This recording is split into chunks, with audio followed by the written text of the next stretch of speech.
Bienvenidos a esta segunda emisión de la Biblioteca Miskatónica.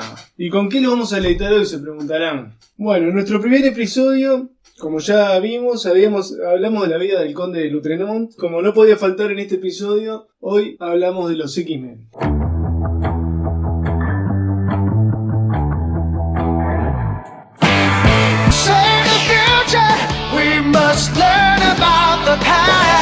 ¿Y qué tienen que ver los X-Men? Ustedes se preguntarán. Dirán, ustedes hablan de lo que se les canta el ojete, de lo que les sale de los huevos, pero no, gente. Básicamente hacemos eso, hablamos de lo que tenemos ganas. Es cierto, eso es verdad, Juan. Pero no, porque tanto el Conde de Lutremont como los X-Men tienen mucho en común. Porque muchos de estos hombres X tienen que mantenerse en el anonimato para que la sociedad no los repudie por ser quienes son, ¿verdad?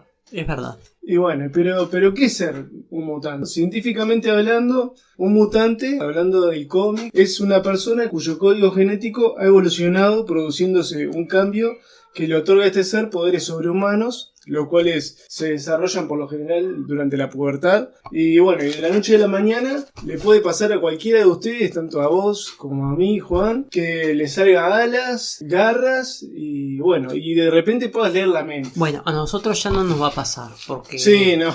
La adolescencia ya la pasamos hace rato. Pasamos un ratito y tipo, si no nos pasó hasta ahora, viste, no, por lo menos no, ir volando al trabajo no voy.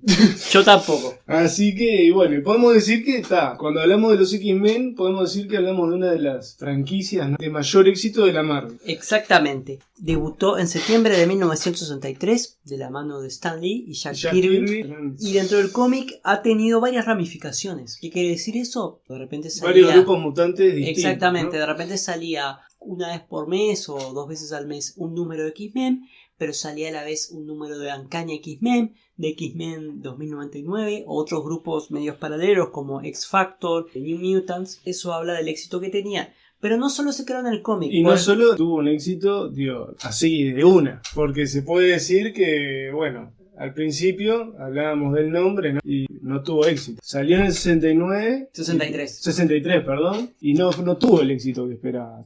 Pasaron 5 años para que X-Men lograra el éxito ese del que estábamos hablando. No sabía eso. En este momento. Mira. Y después pasó a series animadas. La primera X-Men del 92 al 97, que fue la que vimos nosotros cuando éramos niños. Wow. Y quizás yo no lo tengo. Ahí podemos hablar de que. Una muy buena serie. Una muy buena serie y la época dorada de Marvel, hablando de series animadas. Porque salieron un montón en ese momento, como son X-Men, la que estamos hablando, Spider-Man, el Silver Surfer, los Cuatro Fantásticos y la Warner con Batman de Animated Series. Excelente serie, considerada animados. Después de los Simpsons.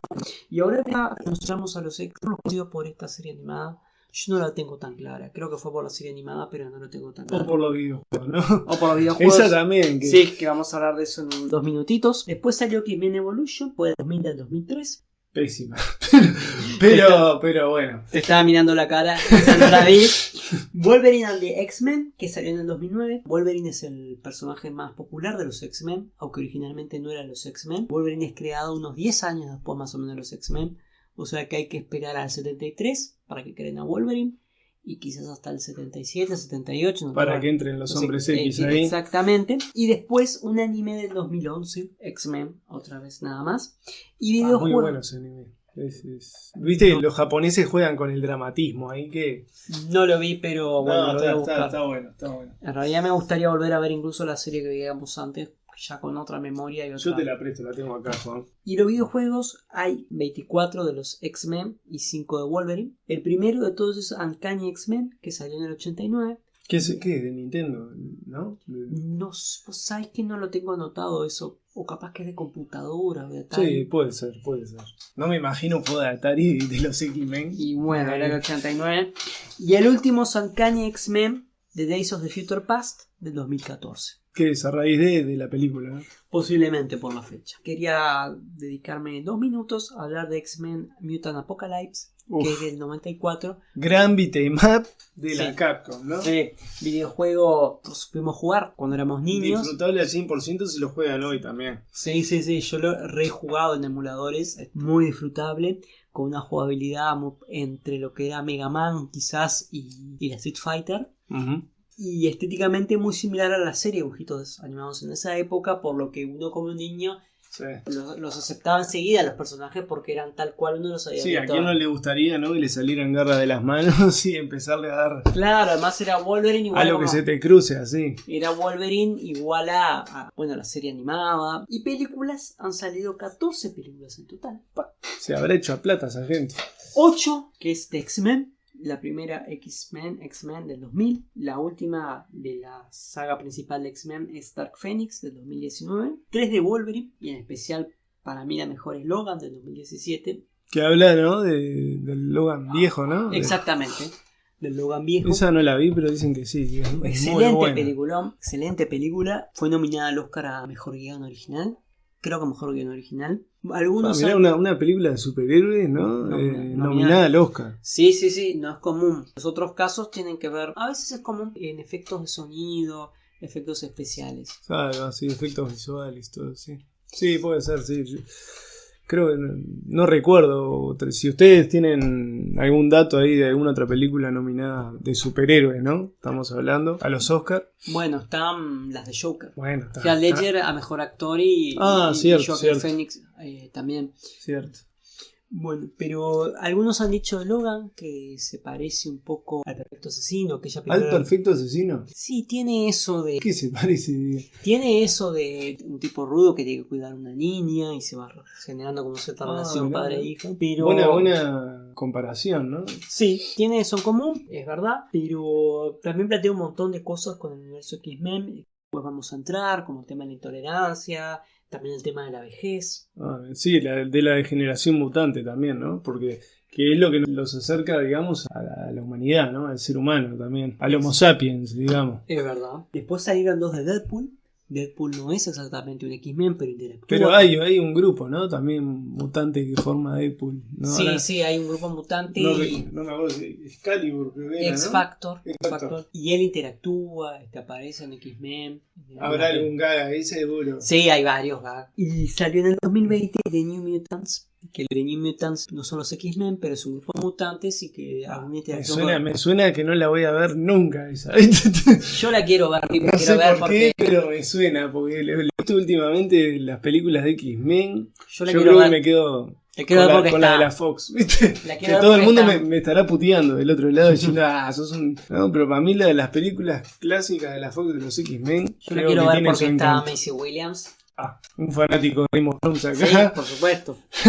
Además, imagínate que después hagan otra donde aparece el personaje de Maisie Williams y Sophie Turner haciendo... Sí, ¿no? Que se crucen ahí otra vez. Estaría muy bueno. A lo que vamos es que no solo ha habido cómics, sino que han aparecido en varios medios. Y quizás hay una tendencia a partir de los 90 a salir del cómic en los X-Men, pasar a la pantalla chica, a la pantalla grande y a la consola del videojuego. Bueno, vamos a leer entonces un texto que apareció en un número de X-Men publicado en español, donde Stan Lee cuenta un poco cómo fueron creados los X-Men. Y de qué se tratan también, presten atención. Exactamente. Nada mejor que ponerlo a las propias palabras de Stan Lee. El hombre araña fue picado por una araña radiactiva. Hulk fue víctima de una explosión de rayos gamma. Con los Cuatro Fantásticos fue una prolongada dosis de rayos cósmicos. Por supuesto, es difícil de recordar esa época, pero sospecho que yo estaba empezando a temer que los lectores tuvieran la idea de que para nosotros la idea de obtener un superpoder era tan fácil como ser picado por un insecto o estar próximo a un rayo gamma o cósmico. Era tiempo para una nueva aproximación y pensé que tenía el ángulo. ¿Por qué no crear un grupo de seres que hayan nacido con sus habilidades? ¿Por qué no ofrecerle al lector un protagonista que no dependa de un accidente científico? Pero si un personaje tiene superpoderes, y superpoderes es el nombre de Marvel, y no hay una explicación sobre cómo los obtuvo, ¿cómo hacemos para que el personaje sea lo suficientemente atractivo para nuestra audiencia? Había solo una respuesta posible. Debíamos crear un grupo de mutantes. Mutante. Uno que tiene un inesperado hipotético cambio dentro de su herencia, produciendo un nuevo individuo que es básicamente diferente de sus padres. O para ponerlo en pocas palabras, un monstruo, una aberración de la naturaleza. Uno que ha cambiado para mejor o para peor. La mutación es un hecho científico de la vida. Es plausible, posible, práctico y probable. Lo mejor de todo es que nos dio rienda suelta a nuestras imaginaciones. Cuando uno se pone a pensar en diversas variaciones de un ser humano normal, el cielo es el límite. Decidimos crear dos grupos de mutantes. uno malo y uno bueno. Uno iba a intentar subyugar eternamente a la humanidad y el otro iba a luchar para protegerla. Cuando más lo discutíamos, más me gustaba. Bueno, y acá, ¿no? Podemos ver la gran analogía que tienen los X-Men, la sociedad norteamericana, ¿no? Sí, de esos años. Vamos a entrar a eso, pero otro comentario dice aquí, no quiero hacerlo muy extenso, lo de leer lo de Stan Lee, pero dice aquí un poco más adelante de que él quería ponerle al cómic Los Mutantes. Los Mutantes, es cierto que quería ponerle Los Mutantes. Y el dueño de la Marvel no quiso, decía, es para niños chicos, no van a entender el término mutantes. Para niños chicos y no tan chicos, ¿no? Sí, es verdad, pero sí, existía esa idea que... de infantilizar las historietas, ¿no? Exactamente. Y bueno, ¿no? Y eso pasa cuando... Esa negación y entonces él del editor en jefe. Del editor en jefe, entonces él tiene que buscar otro nombre y empieza a pensar que los mutantes sería gente con algo extra. Y le gusta ese sonido de la X, de extra como algo X. Y pero ¿sabes por qué pasan esas negaciones? Los hombres X, esas X-Men. Negaciones Sí. Que no, le dicen no me gusta el nombre, no me gusta. ¿Sabes por qué te pasa eso? ¿Por qué pasa eso? Por laburar con la familia. No se puede laburar con la familia. Porque resulta el chusmerío, ¿viste? El chusmerío de barrio, de la interna ahí de la Marvel Comics. El editor en jefe, ¿quién era? Era el primo segundo de Stan Lee, ¿viste? Y le dijo, no, flaco, a mí esto no me va. Este nombre no me gusta, loco. Por eso se animaba a decirle que no Stan Lee, porque... Claro, claro, lógicamente. No, y quién sabe, capaz que en ese momento no era tan gigante como nombrás hoy a Stan Lee y ¿no? Se abre el mar así.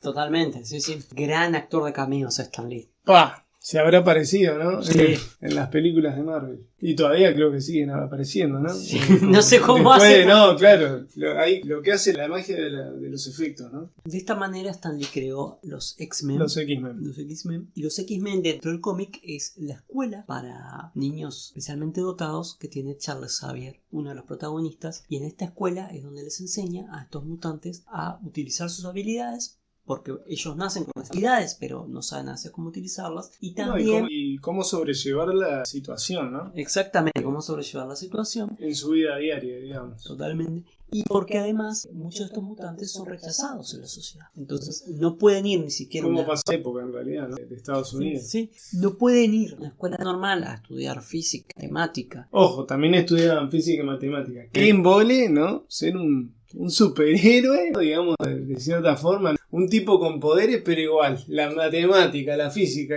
te la tenés que comer igual. Sí. No tenés chance. Sí, pero ¿por qué les enseñan en esta escuela esas cosas? Porque no pueden ir a una escuela común a estudiarlas, porque muchos de estos han sido rechazados. Entonces, por el sistema escolar. Tanto como por el sistema escolar como por su familia, por su propia familia, ¿no? También eso, ¿no? Y por la sociedad que los... Exactamente. Pude. Y es una escuela internada. Más allá de que también te rinde, porque están todos conviviendo ahí, entonces tenés escenas de convivencia y tenés eso de que están todos almorzando y aparece un aviso de que hay un malo en tal lado que está haciendo las cosas que hacen los malos y ellos tienen que ir a... La batiseñal ahí, pum, sale, no sale con la batiseñal, no salen los X-Men, pero... Más o menos, con una señal de algo sale. Pero también porque muchos han sido rechazados y no tienen más hogar que esta escuela. Hay algunos que sí, que tienen relación con su familia, se siguen viendo con sus padres, con sus madres, pero... Sí, pero muchos de ellos, por el contrario, por el rechazo de la familia, es como pasaría también. Lógicamente pasaría también en la realidad de esa época. Sí, muchos de ellos están en situación de calle, porque la familia los expulsó, o ellos se fueron de la casa porque había una situación de abuso por ser mutantes que no soportaban y estuvieron vagando hasta que terminaron la escuela. Y dentro de esta ficción entonces están, lo que ya decía Stan Lee, dos bandos. El bando de los buenos, que es la escuela de Charles Xavier, y Charles Xavier con su sueño de integrar mutantes pacíficamente con la humanidad. Y el de los malos, que sería el de Magneto, ¿verdad? El de Magneto, un malo muy interesante, complejo, después vamos a hablar un poco de Magneto, pero esto lo que quiere es un régimen nuevo donde los mutantes gobiernan sobre los humanos. Pero X-Men, recuerden, debutó en septiembre de 1963 con el sueño de Charles Xavier y un mes antes alguien dio un discurso muy famoso donde también tenía un sueño. ¿Quién era esa persona? ¿Te acordás, Miguel? Martin Luther King, ¿no? Martin Luther King. Y acá es donde empiezan las analogías que de alguna manera ya estábamos avisando, donde el sueño de integración racial que tenía Martin Luther King Lo tenía a su vez Charles Xavier. Pasan al cómic a hacer el sueño de integración entre con todos los mutantes, ¿no? De humanos y mutantes de Charles Xavier. Y el discurso más antagonizante y más combativo de Malcolm X, donde quería un régimen, un estado separado para los negros, pasa a ser el curso de Magneto. Como Javier tenía, ¿no?, su mansión y escuela para enseñar a los mutantes, Magneto tenía su propia isla donde los mutantes podían convivir sin ser repudiados por la sociedad que también los reprimía. Es verdad. Y en medio parecido a Malcolm X, Magneto se va a moderar. Hay un primer Magneto que es más combativo y Magneto al final un poco se modera. Pero también depende de muchas veces lo termina ayudando a Javier. Sí, sobre todo cuando aparecen otros malos que antagonizan con los dos, o de repente entidades que ya quieren destruir el mundo. Sí, o mismo, viste, hay capítulos de la serie de los 90, por ejemplo, y capaz que en series posteriores también, que Magneto y Javier interactúan en la Tierra Salvaje, que es la isla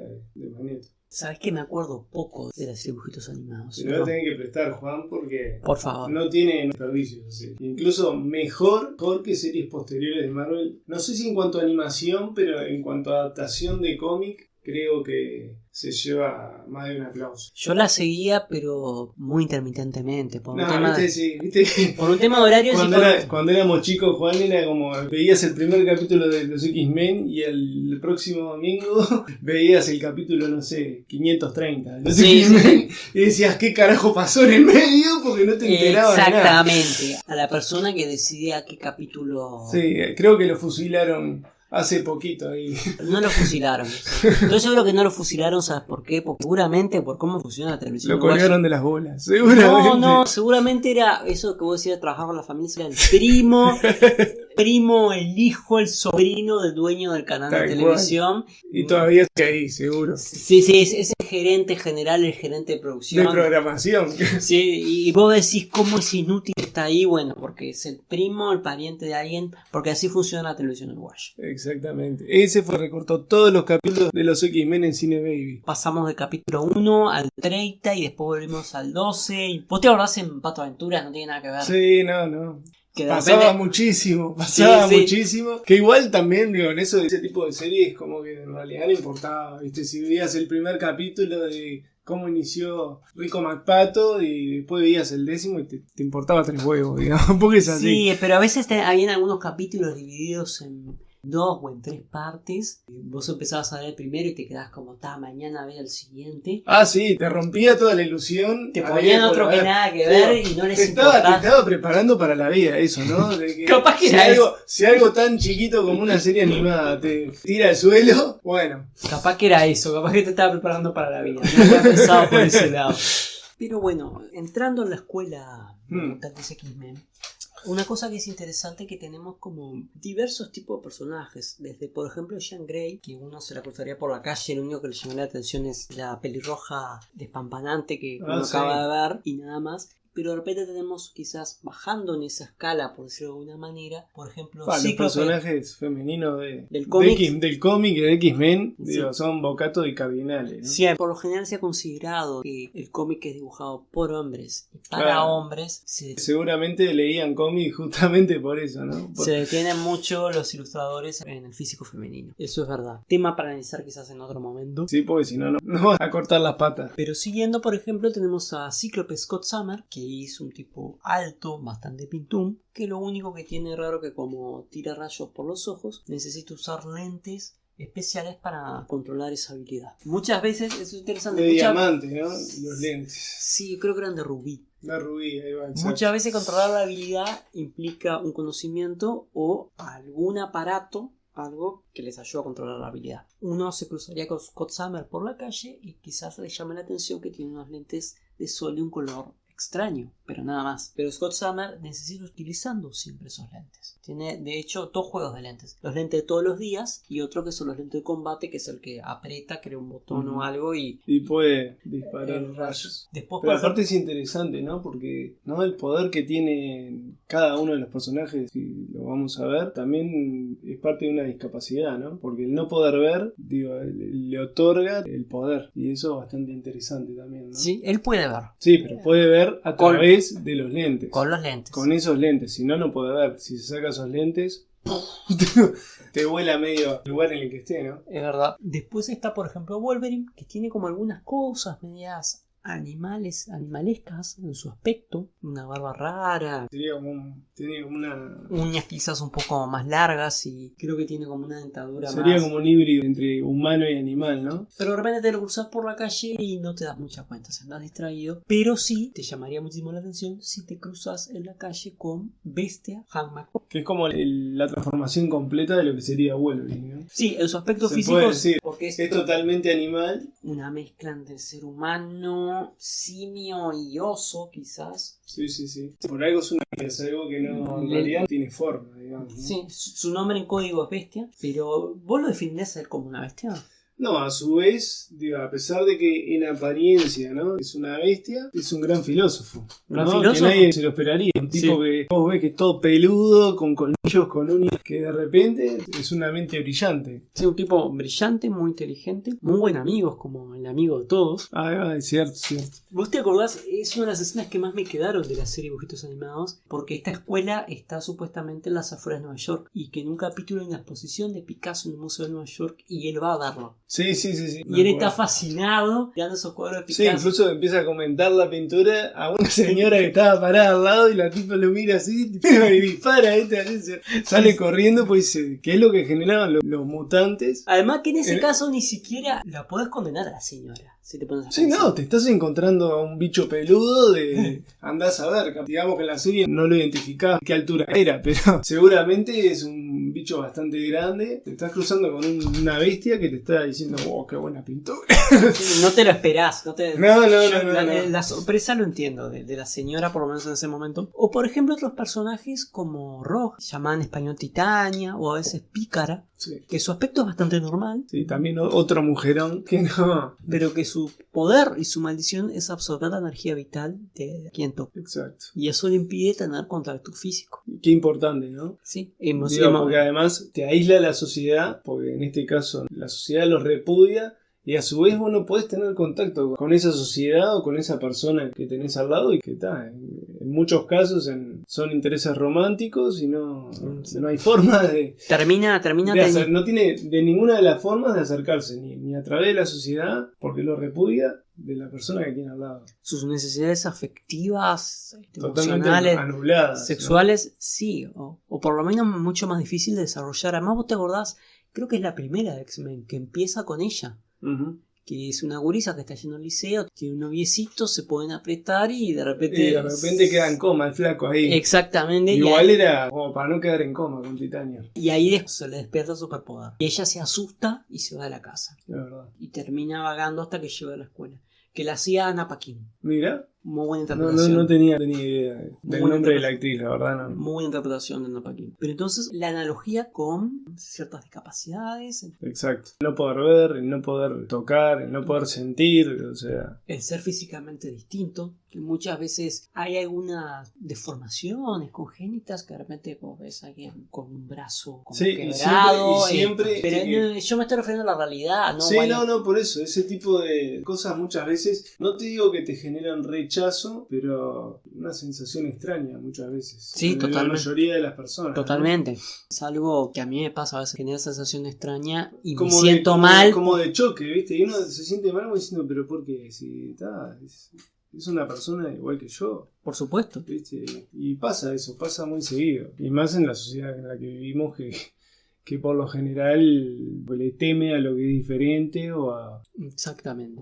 Y por eso decimos que X-Men cambia el mundo. Porque uno como niño, como adolescente, leía estos cómics y leía que los héroes con los que uno simpatizaba y que incluso, como vos jorobás hace un rato, que no quisiera ser Wolverine, por lo de más ser Wolverine, pero eran perseguidos. Pero eran perseguidos por cómo eran. Por cómo eran. Y eso es un mensaje muy fuerte, porque está bien, muchos de los malos eran... En la época y hoy en día, ¿no? Está bien, de los villanos mutantes que querían dominar el mundo, pero también muchos de los villanos eran gente normal, con programas de odio hacia los mutantes, políticos, científicos. Sí, había grupos, viste, como había grupos de odio mutante, como eran en el caso de los Amigos de la Humanidad, que se contraponen a lo que es el Ku Klux Klan, ¿viste? Por ejemplo. De esa época. O sea, está Genosha, Camboya es un país ficticio que se contrapone de una manera al apartheid de Sudáfrica. Además invitándolos, ¿no? A decir, bueno, vení a Genoya que te van a tratar diferente y lo terminan. Los trataban muy diferente, Sí, los no, obligan a claro. trabajar. Lógicamente, era como podía ser un campo de concentración. Sí, era bien un paralelismo al apartheid de Sudáfrica. Exacto. Está también, por ejemplo, un senador ficticio, el senador Kerry, que quiere hacer leyes antimutantes. Por favor, no confundir con el senador Kerry de la realidad que... No, nada que ver, ¿eh? Y estaba también Stryker, un militar que quería usar los mutantes como arma. Los veía solamente en su potencial bélico y no como personas. Ahí ves también el pensamiento militar. Sí. Distintos pensamientos, ¿no? El político, el militar. Y cómo todos esos tipos de pensamientos pueden ser de odio. Sí. No tiene... pueden generar odio, ¿no? Exactamente. Sin quererlo, capaz, generan odio. ¿Sí? Exactamente. Sí. Y uno era niño, era adolescente y veía, repito, a estos héroes que uno los quería por ser perseguidos por ser diferentes. Qué complicado, ¿no? Y veía cómo estos discursos de odio que pueden tener los políticos, militares o colectivos eran los villanos. Y yo creo que uno como niño empieza a leer estos cómics y ver estos dibujitos animados y de repente uno es niño, pero le empieza eso. Claro, no, eso te empieza a formar, ¿no? Te empieza a formar esa es la palabra, a formar una forma de pensar, ¿no? Sí. De decir, bueno. Está bien. Y aparte te hace también identificarte a vos, ¿no? Sí. Porque vos decís, porque mucha gente capaz en la escuela o en el liceo haya sufrido de bullying, que capaz que antes, capaz en mi época o en la tuya, no se le daba pelota. No se le da tanta importancia. No le dan importancia ninguna, pero hoy en día es un tema que está a flor de piel ahí y que muchos capaz de estos adolescentes o de estos niños se identificaban tanto con Wolverine como con Titania, con cualquiera de los X-Men seguro. Sí. Además el bullying, ser diferente no tiene por qué ser porque no sea deforme, basta con ser un poco más gordito, claro, porque no te gusta el fútbol. No olvidemos que dentro del cómic había mutantes con poderes geniales, pero también había mutantes que solo sufrían una mutación. Podía haber un hombre solo peludo y un tipo de 4 brazos, pero que no tenía ningún poder. Sí. Que se adaptaría más un poco a la realidad, ¿no? Sí, en cuanto a la mutación. Algunas mutaciones que existen. Otras son más sutiles todavía. No, claro, pero digo, también existe ese tipo de mutaciones que también, ¿no? Generan rechazo, digamos, muchas veces. Pero sí, y uno leía eso y se sentía identificado, claro. y empezaba de alguna manera a decir, bueno, los villanos son villanos por ser intolerantes, por perseguir al diferente. Y uno como niño decía, por ejemplo, ¿por qué viste? Un tipo súper inteligente. Buena gente, porque además creo que los X-Men son los buenos, pero de los más buena gente entre todos es Bestia. Sí, es cierto. Porque lo persiguen. Todos seríamos amigos de Bestia. Sí, Han McCoy. Un solo corazón, dice acá Exacto. Juan. Sí, un solo corazón, Han McCoy. ¿Cuál sería tu mejor amigo X-Men? Esa sería una buena pregunta. Una buena pregunta. Y eran perseguidos. Y había gente que los quería matar por ser distintos o quería que estuviesen controlados por el gobierno, encerrados por ser distintos. Y uno empieza a darse cuenta como niño que eso está mal. Sí. Y otra cosa, Miguel, hablando de cambiar el mundo, ¿cuántos niños que se sabían diferentes razones que fuesen? Por un tema racial, por un tema físico, por un tema de orientación sexual, porque también hay niños que ya se dan... Sí, por eso también decía hace un rato que, es muy actual también el cómic de los X-Men, porque son cosas que siguen pasando hoy en día. Sí. No dejan de pasar, por más de que el tiempo pasa, no deja de seguir estando ahí. Es verdad, acordate que en los años 70, no me acuerdo exactamente en qué año, mataron a Milk, que fue el primer concejal en San Francisco que era abiertamente gay. Sí, claro. Y que quiso hacer todo un programa de integración hacia la comunidad gay y le pegaron a tiro.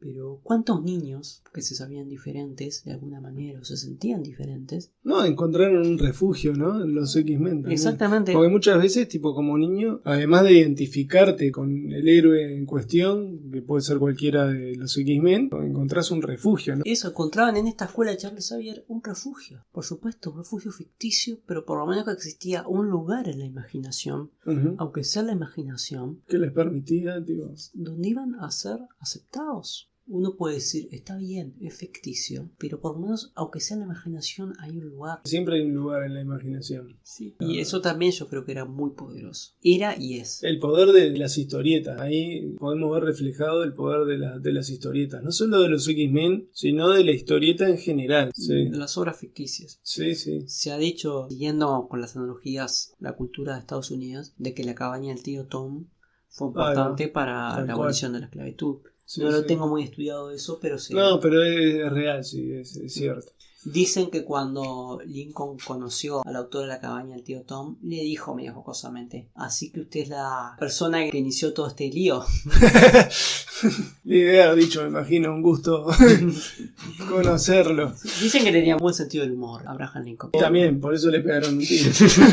Sí, por querer integrar, es Sí, verdad. sí. No lo había pensado, pero es verdad. En parte por querer integrar. Yo creo que Stan Lee siempre fue un tipo muy consciente de que él estaba haciendo política. No política partidaria, porque nunca vamos a ver en ningún cómic de Stan No, Lee no, hay ojo. que votar por fulano o por sultano. Pero sí que él está haciendo comentarios. Se está sucediendo lo que sucede en la Ujú. sociedad y está tomando posturas muy claras. Es Entonces, cierto.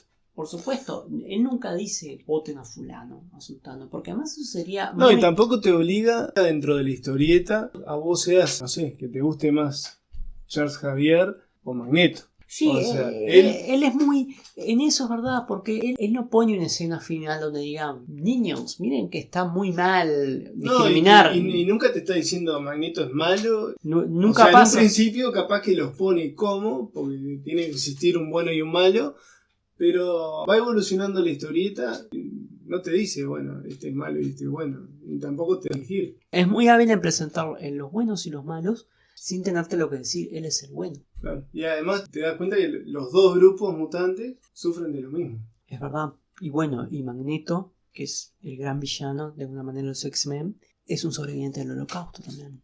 Ah, ¿no? Tal cual. Y que muchas veces él toma muchas de estas medidas terroristas porque dice: esto se parece muchísimo a lo que hicieron los nazis en su época y yo no quiero volver a pasar por esto. Es verdad. No vamos a volver a pasar por esto. Entonces, si yo tengo que salir a matar gente para no volver a pasar esto, lo voy a hacer. Bueno, y Charles Xavier le dice: si estás matando gente... No toda la humanidad es mala, ¿no? Exactamente. Es como digamos un poquito la moral de Magneto, ¿no? Sí. O parte de la moral de Sí, Magneto. pero Charles Xavier le dice: bueno, entonces si tu solución también es matar gente, te estás volviendo lo que Lo que no querés ser. no querés ser. Y ahí a veces hay discusiones muy interesantes. Es como que hay piña, pum pam, pero también hay discusiones filosóficas de fondo. Sí, sí. Que además, digamos que era amigo, ¿no? Entonces, Se siguen considerando amigos. A pesar de... son como de que sus diferencias, se siguen considerando amigos. Es algo como extraño, pero que supongo que puede pasar. es como decir, ¿no? El amigo de mi enemigo es mi amigo, ¿no? ¿Cómo es? No, eso es distinto. Eso es cuando vos tenés un enemigo y bueno, tu enemigo tiene otro enemigo, entonces eso te hace Ahí va. de alguna manera amigos o aliados. Pero la relación entre Magneto y Charles Xavier está muy bien planteada también en las películas, ¿no? Cuando Sí. va Charles Xavier a visitarlo, juegan al ajedrez. Sí, sí, tienen como ese momento de discusión que en realidad los une, es lo que los une.